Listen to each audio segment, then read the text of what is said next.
अस्सलाम वालेकुम दोस्तों, आज के सियासतनामे में खुश आमदीद। मुझे उम्मीद है आप जहां भी होंगे खैर वाफियत से होंगे। आज के सियासतनामे में जो खबरें शामिल होंगी उसमें सबसे पहले है बुशरा बीबी के खिलाफ एक नया केस बनने जा रहा है और उनको मुंतकिल किया जा रहा है जेल में, उस पर बात करेंगे।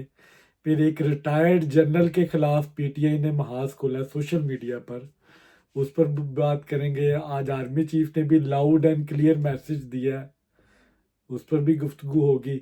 और एक जज हैं इस्लामाबाद हाई कोर्ट के, उनके खिलाफ एक शिकायत आ गई है, उस पर भी गुफ्तगू करेंगे, उस शिकायत में क्या जिक्र है। सबसे पहले बुशरा बीबी के वकील आज अदालत में पेश हुए हैं। उन्होंने सो कॉल्ड एक केस सोशल मीडिया पे देखा जिसके स्क्रीनशॉट लेके वो इस्लामाबाद हाई कोर्ट में पहुंच जाते हैं, जहाँ से उनको पता चलता है कि बुशरा बीबी के खिलाफ एक और केस बन गया है। केस ये है कि इलीगल जो तोशा खाना के जो तहाइफ हैं उनको इलीगली सेल किया गया। अब बेच जो उन्होंने बेचा है, पहले तो उसकी कीमत कम लगाई, उसकी सही तरह उसकी वैल्यू नहीं किया उसको, वो एक अलहदा केस है।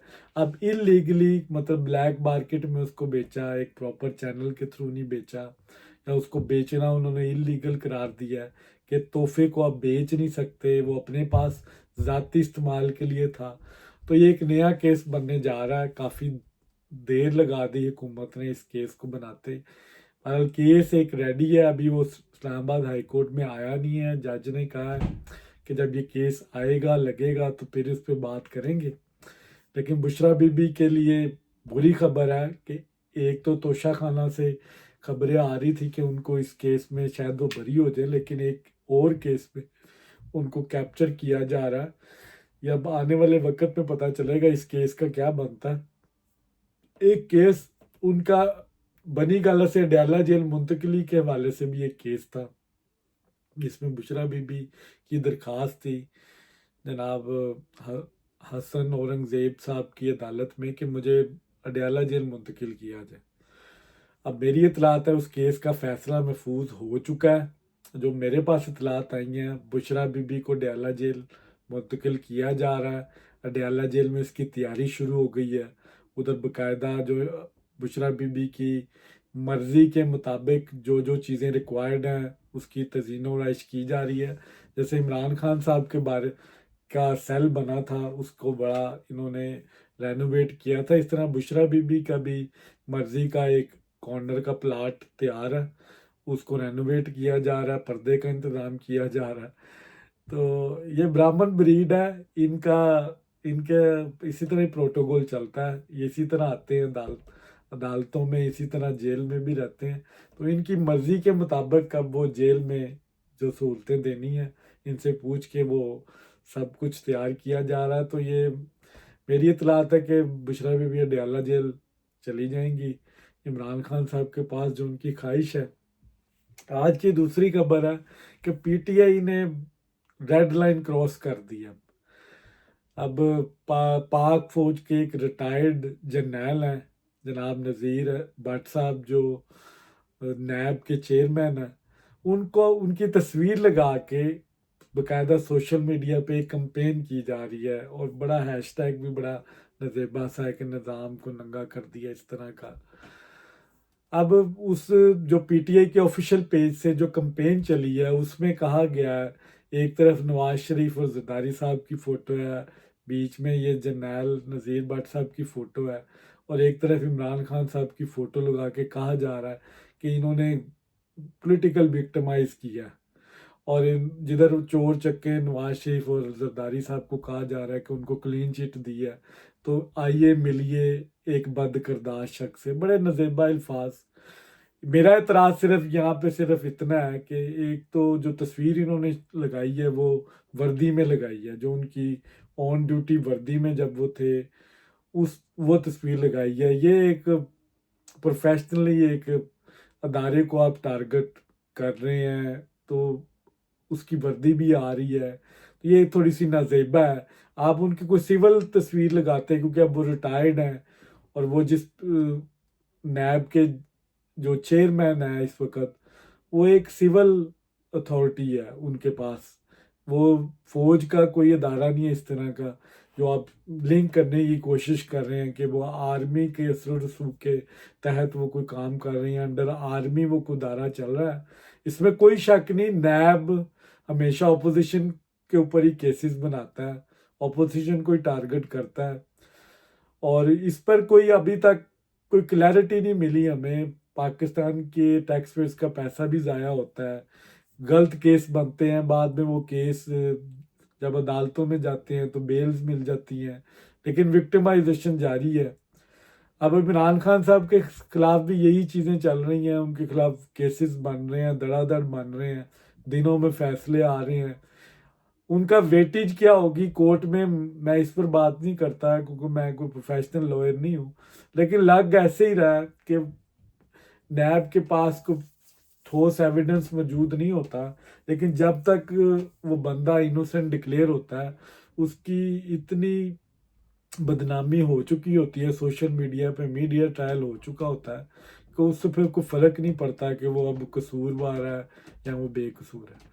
आपने जितनी उसको सज़ा देनी होती है आप उसको कस्टडी में रखते हैं, जेल में डालते हैं, वो उस प्रोसेस से गुजर जाता है कि वो सज़ा के बराबर ही है उस जिस अजियत से वो गुजरता है, फिर उनको मिलने नहीं दिया जाता, कोई स्पेशल प्रोटोकॉल लग जाता उनका। तो ये बड़ा बड़ा एक तकलीफ दे एक अमल है। पाकिस्तान की पॉलिटिकल पार्टीज के मेन लीडर्स इसमें से गुजरे हैं। आई थिंक मुस्लिम नून सबसे ज़्यादा विक्टिमाइज हुई है। इमरान खान साहब की पार्टी के ऊपर नैब इतना नहीं चढ़ी जितना मुस्लिम लीग नून के ऊपर चढ़ी, या पीपल्स पार्टी ने इसको फेस किया। पीटीआई के लोग तो प्रेस कॉन्फ्रेंस करके साइड पे होते गए हैं और साथ ही लातलकी का इजहार करते गए और वो जाते गए। पीटीआई ने अब रेड लाइन क्रॉस कर दी है मेरे ख्याल से, अब वो डायरेक्ट आर्मी को टारगेट कर रहे हैं, आर्मी का नाम ले रहे हैं। आज एक वाइट पेपर भी इन्होंने शाया किया है, 84 डेज के बाद इन्होंने अदम इत्मीनान इलेक्शंस पे किया है, जिस पे जनाब बैरिस्टर गौहर साहब जो है उन्होंने कहा है कि जी ये इलेक्शन रिग्ड था, इन प्रेशराइज किया गया, आरओस को फॉर्म 47 45 का जिक्र भी किया, 160 सीटों का दावा किया, 70 से ज़्यादा इन्होंने कहा हमने शिकायतें जमा करवाई हैं, हमारे लोगों को विक्टिमाइज किया गया, उनको पेपर नहीं सबमिट करने दिए जाते थे, पुलिस कर दी हुई। लेकिन यहाँ पे एक बड़ी इंपॉर्टेंट चीज़ है, गौहर साहब ने, बैरिस्टर गौहर साहब ने आर्मी चीफ का यहाँ पे नाम नहीं लिया। इलेक्शन कमीशन को उन्होंने डायरेक्टली क्रिटिसाइज किया, उनको कहा इस्तीफा देना चाहिए, उनका ट्रायल होना चाहिए, लेकिन आर्मी चीफ का यहाँ पे नाम नहीं लिया। अब इस चीज़ का मुझे नहीं पता, ये जवाब वही दे सकते हैं, यहाँ डेलिबरेटली नहीं हुआ या वो उन्होंने टारगेट खुद नहीं किया, मुनासिब नहीं समझा, लेकिन पैरेलली आप सोशल मीडिया पे कंपेन कर रहे हैं एक रिटायर्ड जनरल के खिलाफ, इनडायरेक्टली वो आर्मी को ही हिट कर रहे हैं आप, क्योंकि उनका तल्लक एक पाकिस्तान की पाक आर्मी से रहा है और उनकी आपने आर्मी की वर्दी के साथ उन्होंने उसको क्रिटिसाइज किया है। तो ये बड़ा एक कॉन्फ्लिक्ट सा लगा मुझे, तो कि एक तरफ आप आर्मी चीफ का एक जगह पे आपने बिल्कुल इलेक्शन के हवाले से किसी किस्म का इल्ज़ाम नहीं लगाया, दूसरी तरफ आप नैब को क्रिटिसाइज कर रहे हैं कि वो ज़ेर असर है और वो पॉलिटिकल विच हंटिंग कर रहा है। आर्मी चीफ साहब ने आज एक तकरीर में loud and clearly 19A article का जिक्र किया कि इजहार राय बिल्कुल है कानून में, लेकिन उसमें कानून आपको अपनी हदूद में रह के इजहार राय का इख्तियार है। आप पाक आर्मी पे या अदलिया के ऊपर इस तरह ब्लंट होके आप तनकीद नहीं कर सकते या उनको डिसरिस्पेक्ट नहीं कर सकते। हमें अपनी इंस्टीट्यूशंस की कदर करनी चाहिए, उनका ख्याल रखना चाहिए, मतलब इस सेंस में कि उनकी तो बेतुकीरी नहीं करनी चाहिए, इन अदर सेंस उनका मतलब ये था। अब मैं जब सवाल यहाँ पे ये पैदा होता है, हर अदारा काबिल एहतराम है पाकिस्तान के लिए, इंस्टीट्यूशंस ही एक कंट्री की डिग्निटी और सॉवरेनिटी की निशानी होती हैं, लेकिन अगर वो सारे अदारे अपनी हदूद से तजावज़ करें ना करें तो ये मुल्क तो बिल्कुल ठीक हो जाए। अदलिया है वो ओवरलैपिंग कर रही है, पॉलिटिकल معاملات میں، پولیٹیکل لوگ وہ اوور لیپنگ کرتے ہیں، اپنے دائرہ اختیار سے آگے جا کے کام کرتے ہیں، فوج ہے وہ بھی اپنی باؤنڈری سے باہر جا کے کام کرتی ہے. تو یہاں پہ پرابلم صرف جو مجھے نظر آتی ہے نا، وہ اب احتساب کی نہیں ہے، اب احساس کی ہے. آپ احساس کریں، پاکستان یہ ہم سب کا ملک ہے، ہم سب کو مل کر سوچنا چاہیے، بیٹھ کر سوچنا چاہیے. اگر پاکستان کی ترقی ہو رہی ہے تو چاہے اپوزیشن ہے چاہے گورنمنٹ ہے، کس کو کیا تکلیف ہے؟ پاکستان کی ترقی کے اوپر سب کو ایک پیج پہ ہونا چاہیے. ایک پیج پر پاکستان کے مفاد کے لیے آپ کام کرنا چاہیے، چاہے اپوزیشن ہے چاہے وہ گورنمنٹ ہے، اس پہ کسی کو اعتراض نہیں ہونا چاہیے. باقی آپ اپنی سیاست کرتے رہیں. عمران خان صاحب جیل میں ہیں، باہر ہیں، وہ ایک آپ کی علیحدہ سیاست ہے. لیکن پاکستان کے معاملات، اکانومی کے معاملات، پاکستان کے داخلی خارجی معاملات پہ ہم سب کو ایک پیج پہ ہونا چاہیے اور ایک ہو کے سوچنا چاہیے، تبھی پاکستان ترقی کر سکتا ہے. تو جناب عاصم منیر صاحب نے بھی لاؤڈ اینڈ کلیئر کیا کہ جو لو ففتھ جنریشن وار جو چل رہی ہے اس وقت سوشل میڈیا پہ، ڈس رسپیکٹ کیا جا رہا ہے انسٹیٹیوشنس کو، ان کا وہ کہتے ہیں جواب دیا جائے گا. کس طرح دیں گے، ان کی پکڑ دکڑ کیا ہوگی، یہ ہم کافی دیر سے سن رہے ہیں.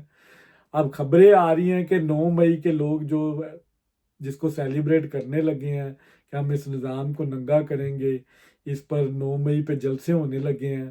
اب کاؤنٹر کیا جواب آتا ہے یہ اب دیکھنے والا ہوگا آرمی کی طرف سے. آرمی کے جو 9 مئی کے حملے کے لوگ ہیں وہ ابھی تک ان کے ٹرائل چل رہے ہیں. ان کو سختی سے کہا جاتا ہے نپٹا جائے گا، لیکن ان کو سزائیں نہیں مل رہی. کچھ ریلیف بھی ملا کچھ لوگوں کو، کچھ لوگوں کی سزائیں پوری ہو گئیں، کچھ لوگ پریس کانفرنس کر کے سائڈ پر ہو گئے، انہوں نے لا طلبی کا اظہار کر دیا، وہ بچ گئے. اب یہ آنے والا وقت بتائے گا کہ کس طرف پاکستان کی آرمی اور پی ٹی آئی کس طرح اب یہ جنگ لڑیں گے. P T I full campaign چلا رہی ہے. اب 9 مئی کے حوالے سے بھی ایک فوٹیج میں نے دیکھ لی ہے کہ یہ مینوپولیٹ تھی، ایجنسیز کے نے خود کروایا. اس طرح بی بی سی کی رپورٹ کا ایک ذکر کیا، میں نے تو رپورٹ نہیں دیکھی، پر ان کا کہنے کا مطلب ہے کہ یہ فوج نے خود کروایا، خود ساختہ تھا، اس میں پی ٹی آئی کا کوئی رول نہیں. تو عمران خان صاحب پریس کانفرنس کر دیتے 11 مئی کو، اس کہہ دیتے کہ میں کنڈیم کرتا ہوں، اور جن جن لوگوں نے میری پارٹی سے یاسمین راشد، مراد سعید، شہریار افریدی، پھر اس کے بعد صداقت عباسی، عثمان ڈار، جن جنہوں کی فوٹیجز آئی ہیں ان کو میں پارٹی سے فارغ کر رہا ہوں. انہوں نے یہ کیوں کہا کہ ہم نے عمران خان صاحب سے بات کر لی، اب جی ایچ کیو کے باہر جا کے ہم احتجاج کریں گے. پیسفل پروٹیسٹ سب کا حق ہے، لیکن اٹیک کرنے کا کسی کا حق نہیں ہے پاکستان کے انسٹیٹیوشنز پہ، چاہے وہ عدلیہ ہے، چاہے وہ فوج ہے یا کوئی اور ادارہ. سارے رسپیکٹیبل ہیں، اٹونومس ادارے ہیں، آزاد ادارے ہیں، اس پہ کسی کا انفلوئنس نہیں ہونا چاہیے. اب یہ آگے دیکھیں آگے آگے ہوتا کیا ہے. یہ ریڈ لائن لگ رہا ہے ابھی ادھر کراس ہوئی ہے آرمی کی طرف سے. اب جواب آئے گا کس قسم کا آتا ہے. اب پی ٹی آئی نے ہارڈ لائن تو لی ہے، اب دیکھنا یہ کہ کتنی دیر اس پہ سٹینڈ کرتے ہیں. اب جب اس کا جواب آئے گا تو ادھر سے سختی اگر ہوئی تو پھر پی ٹی آئی نے بھاگ جانا، ان کے لیڈران نے بھاگ جانا. آج کی جو تیسری خبر ہے وہ بڑی امپورٹنٹ ہے. محسن اختر کیانی، یہ ان کا کہا جا رہا ہے کہ یہ وہ مین کریکٹر تھا جنہوں نے باقی ججز کو پرووک کیا کہ وہ خط لکھے سپریم جوڈیشل کونسل میں. اب ان کے متحد جو اسلام آباد ہائی کورٹ کے متحد عدلیہ، سیشن کورٹ اور سول کورٹس، ان ججز نے ان کے اوپر عدم اعتماد کیا ہے. کیونکہ یہ پہلے محسن اختر کیانی، میں نے پہلے بھی بتایا، یہ وکیل رہے ہیں اور یہ ملک ریاض صاحب کے بڑے ایک امپورٹنٹ وکیل تھے. لینڈ گریبنگ کے حوالے سے یہ کیسز لڑتے تھے، بڑی ان کی فیس تھی. اب جو ان کے متحد عدلیہ ہے، سول کورٹس کی اور سیشن کورٹس کی، ان کے ججز نے ان کے اوپر عدم اعتماد کیا. ان کے خلاف شکایت لکھ کے عامر فاروق صاحب کو بھیجی ہے جو چیف جسٹس اسلام آباد ہائی کورٹ ہے، کہ ان کے خلاف ایکشن لے. الزامات کیا لگے ہیں کہ یہ اثر انداز ہوتے ہیں جو لوئر جوڈیشری کے اوپر. ان کے دوستوں کا گروپ ہے جن کے فیصلے خاص مخصوص لوگوں کے کے پاس لگائے جاتے ہیں تاکہ من پسند فیصلے ہوں. پھر ان کے دوستوں کی ہائی پیڈ فیسیں ہیں، اس کا بھی ایک، پھر بیرسٹر ایک ہے ان کا بھی ذکر کیا گیا. تو ان کے اوپر بڑے فائنینشیل کرپشن کے الزامات اور اپنا اثر و رسوخ انہوں نے یوز کیا ہے لوئر جوڈیشری پر. اور ان کے من پسند دوستوں کے وکیلوں کا کیس باقاعدہ مانیٹرنگ کرتے ہیں، اور اپنے من پسند وکیلوں کے یا ججز کو یہ پروموٹ کرتے ہیں، باقیوں کو وکٹمائز کرتے ہیں، ان کی رپورٹ ACR ٹھیک نہیں بناتے. اب یہ رپورٹ چلی گئی ہے جناب عامر فاروق صاحب کے پاس. اب دیکھنا یہ ہے کہ وہ کیا ایکشن لیتے ہیں. بڑے سیریس ایلیگیشنز ہیں. محسن اختر کیانی پہلے آلریڈی ایک ریفرنس ان کے سپریم جوڈیشل کونسل میں موجود ہے. اسلام آباد ہائی کورٹ میں ایک اور شکایت آ گئی ہے لوئر جوڈیشری سے. اب دیکھنا یہ ہے کہ اس کا فیصلہ کیا ہوتا ہے. لگ ایسے رہا ہے جو اطلاعات آ رہی ہے محسن اختر کیانی کے ستارے جو ہیں وہ گردش میں ہیں. ان کے خلاف ایکشن لیا جائے گا کسی نہ کسی پوائنٹ پہ، اور ان کو فارغ کیا جائے گا. اب یہ تو آنے والا وقت ہی بتائے گا. جو اس وقت سینیریو بن رہا ہے وہ ان کے اگینسٹ جا رہا ہے. جوڈیشل اسٹیبلشمنٹ یا جوڈیشل ایکٹیویزم اس وقت چل رہی ہے، رسا کشی چل رہی ہے. اس میں جیتا کون ہے یہ آنے والا وقت بتائے گا. ہر ادارے میں کوئی نہ کوئی مسئلہ ہے، کوئی بھی دودھ کا دلہا نہیں ہے. جوڈیشری میں بہت مسائل ہیں، سیاستدانوں کے اندر بڑے مسائل ہیں، اور فوج کے اندر بہت زیادہ مسائل ہیں. لیکن ہم خود کو صاف کہتے ہیں اور دوسرے کو گندا کر رہے ہیں. پرابلم یہاں پہ آ رہا ہے. اگر ہم خود احتسابی شروع کر دیں، اپنے اداروں کے اندر کالی بیڑوں کو خود نکالیں، تو شاید یہ نوبت یہاں تک نہ پہنچے. ہمیں خود صفائی کرنی چاہیے، خود اس کا احتساب کرنا چاہیے. کوئی دوسرا ادارہ انٹروین نہیں کرے گا. پھر ہم اپنے اپنی حدود میں رہیں، اپنے اپنے کام کریں، اور اگر ہمارے اندر کوئی غلط لوگ ہیں ان کا احتساب کریں، ان کو نکالیں، ان کو ڈسمس کریں، ان کو چارج کریں. عدلیہ بہت امپورٹنٹ ادارہ ہے پاکستان کا. اس کا پاکستان کی اکانومی پہ بڑا گہرے اثرات مرتب ہوتے ہیں. اگر عدالتیں آزاد ہیں تو پاکستان میں بزنس کمیونٹی، لوگوں کے لیونگ سٹینڈرڈ ڈیفینیٹلی امپروو کرتا ہے. تو ہمیں سوچنا چاہیے، ہمیں خود احتسابی کی طرف جانا چاہیے. دوسروں پہ انگلیاں کم اٹھائیں، اپنے اداروں کو بیٹھ کے اداروں کی درستگی کریں تو معاملات بہتر ہو سکتے ہیں. یہ تھا آج کا ولاگ. اگر آپ کو پسند آیا ہو تو پلیز اس کو لائک اور شیئر ضرور کریں، اور کمنٹ ضرور کیا کریں. بہت شکریہ.